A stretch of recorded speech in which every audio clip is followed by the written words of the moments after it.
Alessandra Araújo da Silva Matias, psicóloga, psicoterapeuta breve. Sou formada há 15 anos e sou especializada em psicoterapia breve pela Santa Casa de Misericórdia do Rio de Janeiro. E vim aprendendo algumas coisas que eu gostaria de compartilhar com os meus colegas psicólogos, com os meus futuros colegas de profissão estudantes. Já venho desenvolvendo alguns cursos que têm ajudado bastante aí na carreira profissional de vocês. E gostaria de hoje fazer assim um resumo do que vocês podem utilizar na avaliação psicológica. Bom, existem alguns mitos na avaliação psicológica que eu gostaria de quebrar hoje aqui com vocês, né? Algumas coisas que eu acreditava antes, que eu fazia, mas que ao longo da minha carreira eu fui descobrindo que não era bem assim e que a gente podia avançar, podia melhorar nos nossos relatórios, laudos, enfim, qualquer tipo de avaliação psicológica. O que você pode estar se perguntando é o seguinte: mas Alessandra, eu trabalho na clínica, então eu não vou fazer avaliação psicológica, não vou trabalhar com laudo, nada disso, então não vou ver seu vídeo. Bom, não é bem assim. Se você não for até o laudo, ele vai até você. Então, de que forma? Eu gosto muito de uma frase, né, que eu vi no CRP, na verdade no jornal do CRP, que eu vou falar aqui para vocês, para que essas pessoas que têm essa ideia, né, elas possam sentir mais à vontade com esse vídeo, que é a seguinte frase, né, eu tô folheando aqui, mas é a minha própria apostila, tá? Durante o vídeo eu vou passar os endereços eletrônicos do CRP, das legislações, vou colocar aqui embaixo para vocês terem acesso também. Eu acho bem legal vocês terem isso impresso no consultório, né? Qualquer dúvida na hora de fazer um documento rápido, vocês vão ter ali todo o esqueleto e vão fazer rápido. Avaliação psicológica. A avaliação psicológica permeia toda e qualquer prática da psicologia e, portanto, pode ser utilizada por estes profissionais em quaisquer que sejam seus espaços de atuação. CRP, jornal número 35. Então, o que eu vejo com isso? Eu entendo com essa declaração aqui do nosso jornal que todo psicólogo vai fazer uma avaliação psicológica. Todo o nosso processo de atendimento, nosso processo de ver, né, de observar, é um processo de avaliação. Então, independente da forma se você vai escrever essa avaliação ou não, se você só vai dar um feedback para o paciente, se você vai estar em atendimento, você estará fazendo uma avaliação psicológica. O que muitos colegas confundem é fazer avaliação psicológica com ter que fazer um laudo, ter que dar um diagnóstico. Isso é um processo, depende da demanda, tá? O que é demanda? Demanda é a necessidade que você vai ter de fazer um documento ou não. A demanda do seu paciente, a demanda do examinando. Depende se você está na clínica, se você está numa empresa. Eu atendo o paciente no consultório, a primeira consulta. E aí, quando ele vem já em busca de um laudo, seja para uma cirurgia bariátrica, seja para qualquer outra cirurgia, a gente até vasectomia, né? A gente está fazendo laudo, está sendo necessário o laudo. Então, na primeira consulta, eu vou avaliar ali o que eu vou precisar de instrumentos para poder fazer o laudo. Porque assim, aqui nessa afirmação diz que todo psicólogo pode fazer uma avaliação psicológica, é nossa capacidade. Porém, também é da nossa responsabilidade escolher os instrumentos que vão embasar o nosso documento.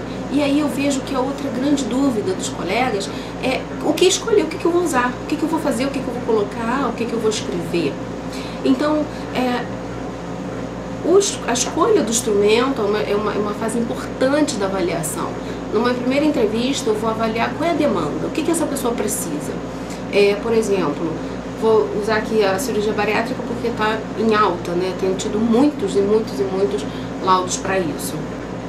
De uma abordagem clínica, eu levaria muito mais tempo para emitir esse laudo com uma segurança do que se eu usasse os testes que eu utilizo.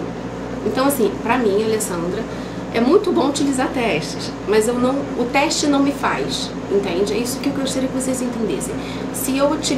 Então, quer dizer, Alessandra, se eu aplico um teste, eu posso fazer um laudo? Não. Né? Não adianta você ir comprar o seu teste e guardá-lo no consultório e nunca mais usar. Até porque é um investimento. A gente está falando aqui de investimento. Então, nessa primeira consulta, é importante, é interessante você avaliar a demanda, né? No caso da bariátrica, eu tenho que avaliar minimamente, né, um transtorno de ansiedade, eu tenho que avaliar a personalidade dessa pessoa, eu tenho que avaliar, no meu caso, né, como eu trabalho, como sou psicoterapeuta breve, eu posso transitar entre algumas abordagens, inclusive a terapia cognitivo-comportamental, eu faço uma avaliação de bariátrica em 5 sessões pelo menos, porque eu tenho que identificar junto com o meu paciente qual é o gatilho que dispara a ansiedade dele e faz com que ele vá comer. Então, quando a gente descobre isso, é maravilhoso, né? Só que eu preciso de tempo para isso. E aí eu vou aliar o tempo aos instrumentos. Que instrumentos?